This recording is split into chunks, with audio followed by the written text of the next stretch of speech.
G'day, this is Captain Noob, and this is the P-06. Players of Call of Duty Black Ops 3 would probably recognize this weapon off the bat. Those of you who aren't versed in that game, this is basically one of the sniper rifles from it.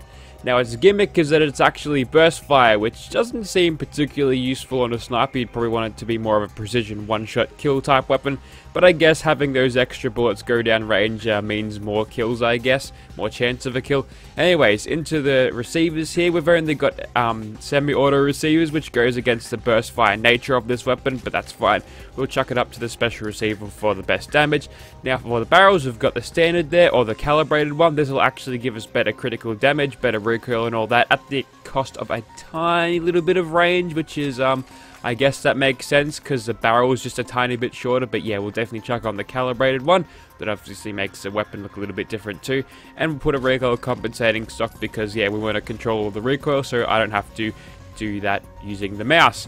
And the extended magazine will do because we want all the ammo capacity we can get. Interestingly, the plastic one doesn't lower the weight of this by any means, and you can tell that it, yeah, this one's made of aluminium, this one's made of plastic, so what gives? Anyways, enough of that nitpicking. For the sights, we've got the choice between the standard ones, which we've got now, two reflex sights, which is great. One of them's a little bit further up on the weapon. And we've got a short scope, a long scope, and a medium scope. They're all using the same decals that you get in the vanilla game. The tactical side is actually kind of neat. We'll see that a little bit later. But for now, we'll just chuck on a short scope for this. I feel like that'll be nice. And for the muzzles, we can have a compensator, which is installed by default. You can have an advanced one if you want to keep this thing loud and proud with a little bit more range on the compensator.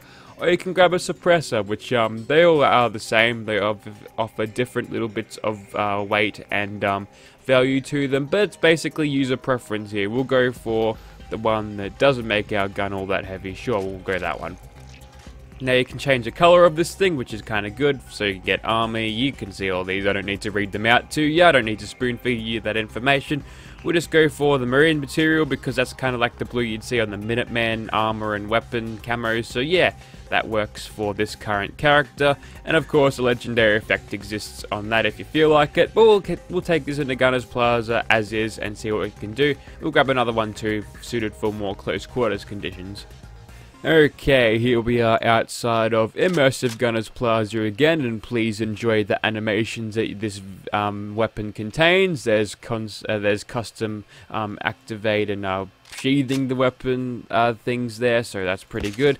And for now, we'll just take out some of these blood bugs because I have a plan here, and the plan is constant sneak attack criticals. And the problem with AI in this game is if they're in an aggroed state or where they can see an enemy, they are immune from sneak attack criticals, and generally these blood bugs get a whiff of the combat there and like to trash my little thing. So we'll quickly finish off this ghoul there if we can. There he is, and he usually likes to get involved too. There's also a gangrenous one, as well as I believe was a Reaver, but now they're dead. Now we can begin our assault on the gunners. As usual, we'll be playing this with guerrilla tactics. We'll just fall back if they start swarming us. We're pushing the short scope to its limits here. Should have probably grabbed a medium scope for more of this distance. As you can tell, we're not able to one-shot these guys at this distance unless we get a headshot. There is absolutely no reason to ever hold your breath while using this thing because it has zero scope sway whatsoever. Also, that gunner looks like Harley Quinn. Now you're dead. Alright, so there is another gunner up there. You know what, we'll go ahead and give her a crit since she's come up this close to us. And we'll go ahead and just VATS crit anyone who gets too close. I feel like that's a good game plan. Like one's coming up now. There's one right there. You're getting way too close, so you can die to a crit. And it's probably time for me to reposition a bit because they are sort of onto me at this point. Unfortunately, not being able to one-shot these guys with a sneak attack crit in the chest is limiting this weapon's power by virtue of my terrible aim. But if we can get those nice headshots there, as you can tell, we can drop them in one hit. So a little bit of skill required to use this gun over the modular one we used yesterday or the other day before. So you know what, that's pretty good there. Now we are being swarmed at this point, so we're not really playing to this weapon's strengths right now. If it was up to me, I'd probably whip out an explosive minigun and just destroy all these guys in about a minute. But yeah, unfortunately, this is a weapon review for a Black Ops 3 weapon and not that. Also, wow, how did we not get detected there? I'm not going to question that, I'll accept that. And at the same time, let's just jump up here and teach these guys a lesson for shooting at me. So, yep, looks like we've got 495% chance of a hit, so that should be 4 kills very quickly in that. And then we'll pull back a little bit and let them panic fire over in that direction whilst we sneak in this sort of direction. And we'll quickly get a shot on old mate here. He's not dying to sneak attack criticals. Got too close. Also, another one there, and I'm not waiting for this reload animation to be done in first person, so we'll just go ahead and go in straight into the crit. If you can remember to reload fast enough, we're probably not in danger right now. Interesting. And since you're close enough, more VATS crit spamery for you. Another one for you. Oh my god, there are so many there. This is too much. This is too much. This is why I'm uninstalling the mod. This is way too much. But as you can tell here, we're keeping relatively on top of this just by virtue of letting the game play itself for us and not even bothering to aim at all, which is maybe a cop-out, but if you really want to push this weapon's performance to its limits, then yes, I suppose this is a great way of doing that. We'll quickly hip fire the rest of you dead. Hip fire on this thing isn't too bad. Isn't too bad at all. But what you really want to get is those constant sneak attack headshots to actually make this thing a little bit more worthwhile. So in terms of its strength, it's a little bit more effective than the hunting rifle. It's got more base damage than it, and it fires faster, so it's definitely good. But next to a Gauss rifle or something like that, it may come up a little bit lacking. Okay. That guy almost detected me, which would have been disastrous, but now we can finally make sort of an advance on this. So if you could just sit there on those stairs. There we go, we've knocked him down. I don't think we can fire through that. We can fire through some of it. Okay, now he's down. I'm holding my breath again. That's just autopilot holding Alt there to hold my breath. Also, that one's come up close. I don't have the sneak attack, the critical at my disposal, so we'll just quickly get him with the one shot and finish him off with a little bit of hip fire there.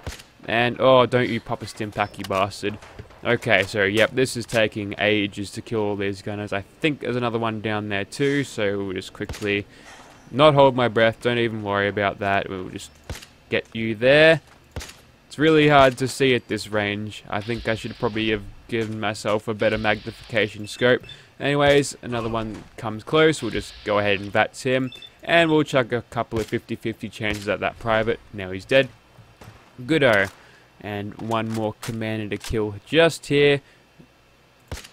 I missed that shot because I'm terrible. And again, I missed that shot. And there's another brigadier down there. Down you go, mate. Nice 1k damage on him. So I think we'll push up at this point. We should be able to finish them off nice and easily now. But yeah, this thing isn't performing as well as that other sniper I was looking at yesterday, which is from the same side, I believe. So yeah, not as happy with this one. Generally, the Black Ops 3 weapons have actually been performing pretty well, but this one has dropped the ball kind of. I wouldn't mind seeing like a 500 damage per shot on this with the special receiver. I feel like that would be the best way to balance this thing, or just have it perform, I guess, in the very hard difficulty, because it's a little bit ridiculous shooting gunners in the face twice with 308s and having them survive it. But you know what? That's par for the course when it comes to Fallout 4 difficulties. It just scales a little bit too high sometimes. Also, I missed a dude over here apparently. They're probably all the way behind the plaza, or stuck in the ground somewhere. Who knows? I'll just kill the one that I can immediately see down here. He's probably up on the balcony. Is it the fat man guy? It's probably the fat man guy. Oh nope, they're still down here. Still in caution, insanely enough. So there we go. And whoever's this last one left, I might have to clip through the walls to find him.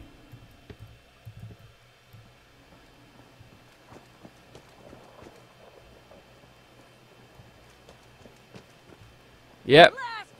This is what happens when you spawn too many NPCs in a short area. They just sort of clip through the walls there. So I'll just finish you off, and you can just remain in the depths of Davy Jones's locker. above the sea. That totally makes sense. Okay, in the interior of Gunner's Plaza now, and here we are. We've got this thing outfitted for close quarters combat with that little scope there, and aiming through this scope is a little bit silly once you go into crouch mode. Notice how the crosshairs are right over the turret, and as you crouch you go into the cloak and the crosshairs move. So that kind of threw off my aim a little bit when I started using this, but I now know that that is a little bit deceiving. Now the good thing about using this with a tactical scope, or more of a reflex type scope, is that if you don't like aiming through these ridiculous sights, you could just switch to third person. So there you go, there's the animations in third person. Looks very, very good indeed. And we'll just get a little bit of shooting on whoever comes around this corner. Ah, there you are. Down you go. Okay, those turrets are really mad at us. They're going to make me drop frames and also screen shake, which is kind of annoying. We'll get them out of the way quickly. Still in caution, which is great. We'll jump up here in first person, then switch to third, then fall down accidentally. And now we are in danger because I couldn't get back into sneaking fast enough because Fallout likes to do that. Generally, when you're playing in third person, the controls are a little bit more unresponsive because what you do, you have to actually look through or wait through the animations to actually make this work. So if I were to just jump off this, and it has, hang on, if I jump off a further thing up there, and right, I'm doing that, I can't move. As you can tell, I was spamming the keys there, if you could hear that. But if I'm in first person and try that, you can move right off the bat, which is interesting. So yeah, playing in third person has its merits, but sometimes it's just a little bit annoying on the controls too. Like if you were to just tap the keys, the movement keys, your player will sort of take a step and you have to wait for that animation to go and finish. There's a little bit of acceleration and deceleration into that, and it makes it a little bit unresponsive. Also, if you spam the keys, it turns into this mess. But if you do that in first person, you can just tap the keys and you'll move ever so slightly. The gun bobs may look a little bit different, but it's a lot more precise, which is kind of weird. Also, in first person, you're a little bit less susceptible to getting staggered. And I've probably spoke about this before, but the explosive turrets seem to stagger you to no end. And what they'll do is they'll stagger your companions because they're all susceptible to that. But since there's not really any like first person stagger animations other than that heavy one that you might see every now and then after getting hit by a super mutant with a sledgehammer, there's really isn't that much. So going in a third person is a good way to stop all of that sneak attack critical nonsense. See, going in a third person, see, I'm almost perma staggered by that stupid turret.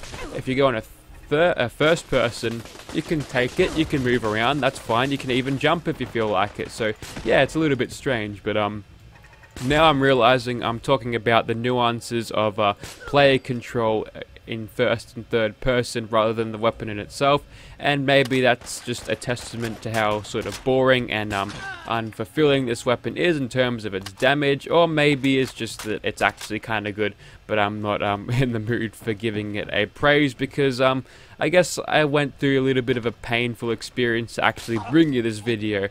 So unlike the other weapons before, I've actually sort of looked them up on the wiki just to get a better idea of them, but for this one I've actually seen gameplay of it, which I just looked up Call of Duty Black Ops 3 P-06, and I come up with the first video of that. It was just some dude, he was playing it, he had a face cam, he's got a low subscriber count. It's obviously a young dude trying to ape all of his favorite Call of Duty YouTubers and do that sort of thing. But yeah, it's just strange. He was just going on about, he was acting like he was like the proest thing ever, and goes like, oh, get headshotted son and all that. Also, I can't talk and shoot at the same time. Anyways, so yeah, that was kind of painful to watch. And in addition to that, it also had the chain smokers going on in the background. I was like, okay, this is ultra normie nonsense. So it kind of rotted out my brain a little bit, so that's probably explaining my terrible performance. But yeah, getting the nice view of what this gun was like in its native game has made me realize that these things aren't really all that interesting in comparison. Obviously the gunplay in CoD is so much better that makes these things just taste a little bit bland. But anyways, that was the P-06 in Gunners Plaza there with much meaningless commentary there. I hope you've all unsubscribed at this point. This is only going downhill from here. We'll probably move on to one more thing and we'll call it a video there. Okay, I think I've made a decision of how I'd like to run this weapon. Obviously, I love to put the instigating legendary effect on this just so I could one-shot people a little bit easier. And if it feels like it's lacking in after the first shot on people or where people aren't on full health, yeah, then I understand this thing's a little bit sucky, but there you go, we've actually one-shotted 2 super mutant warlords in a row there with all of that nice sneak attack critical nonsense, as well as the instigating effect there. Now this one usually gets a spot on us, so we'll quickly drop him now. We've also got the reflex sight on there, and you know what? One of the things I really don't like to see on YouTube or any of the YouTube videos that I watch is just people who are ridiculously high energy to it. It just comes off as super fake to me because nobody in real life is like that. Unless they're hyped up on like pre-workout or energy drinks or something, nobody's gonna be bouncing around, jumping up, saying, "Welcome back, boys and girls, this is blah blah blah and blah blah blah." And just, I don't know, I don't really like it. It's just too quick and you're not the content I'd like to watch, but I like to see more of the lower energy YouTubers. So people like Man of Low Moral Fiber, he does these Borderlands videos and he's really kind of chill about it, which is kind of good. Also, we'll quickly finish off you with multiple follow-up shots there, simply because we got detected there. And goodbye useful instigating effect without this the sneak attack criticals to back it up. As you can tell, these guys are going to be tanky.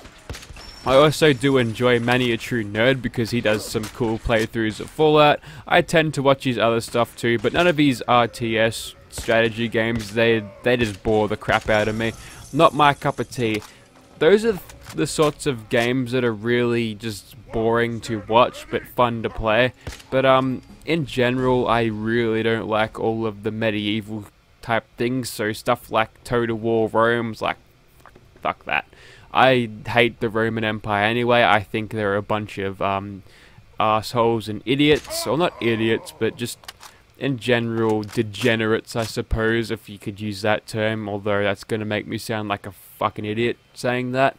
Yeah, I'm not a fan of the Roman Empire. Sure, they made a lot of things happen, made some good technological advancements, but all in all, their culture was terrible, and you know what? They paid the price for it too.